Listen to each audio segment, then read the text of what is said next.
มึงเห็นไหมข้างหลังอะรถคนมันทำอะไรนะแล้วมึงอยากรู้ไหมว่ากูอยู่ที่ไหนในของกองรางกับตลงมึงอยากรู้ไหมกูอยู่ที่ไหนเห็นมึงบอกว่ามันสับปะรังของกัมพูชาเนี่ยทะลักไปที่ลาวใช่ไหมเห็นไหมรถเดี๋ยวกูกลับกล้องให้ดูนะ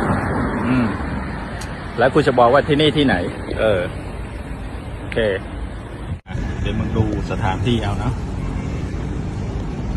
บางโพสกอร์เล็กอะไรนี่อะไรน่ามาประมาณไงนั่นคือเมียนโปเมียนทางไทยนั่นคือจอขบรมกับเปรทางลานดักถึงจูนตะลงมาเยอะนั่นคือชีเยียมโจตะขาเฉาะล้าวดับใบโจตะขาไทยนะมาดูกันเองนะที่นี่ที่ไหนวะนะมีท่าเรือด้วยนะเนี่ยรถมันเนี่ยนะบางจืดบางจืดเนี่ยทั้งนั้นเลยนะซาตาลานพัตโลง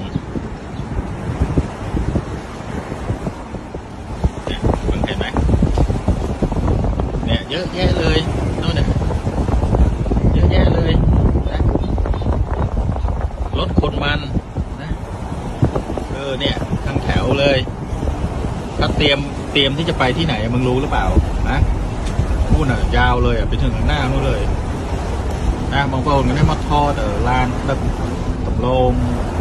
เนี่ยเอาพวกเจ้านั่นไปเมื่อเด็กลงเจอนั่นคือที่บัดปรมได้ที่เตอร์ทางงานอะไรอยู่จังหน้าบัดนี่เห็นไหมเนี่ย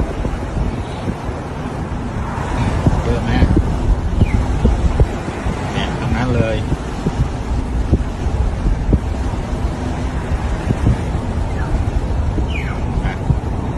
เห็นไหมเป็นแถวยาวเลย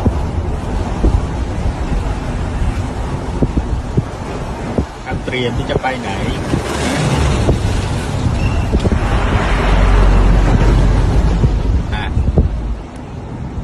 นี่ก็ประมาณนี้นะโอเคเดี๋ยวกูจะมาเฉลยให้พวกมึงนี่ไฮโง่กันไอ้สัตว์เห็นกันแล้วเนาะเห็นกันแล้วใช่ไหม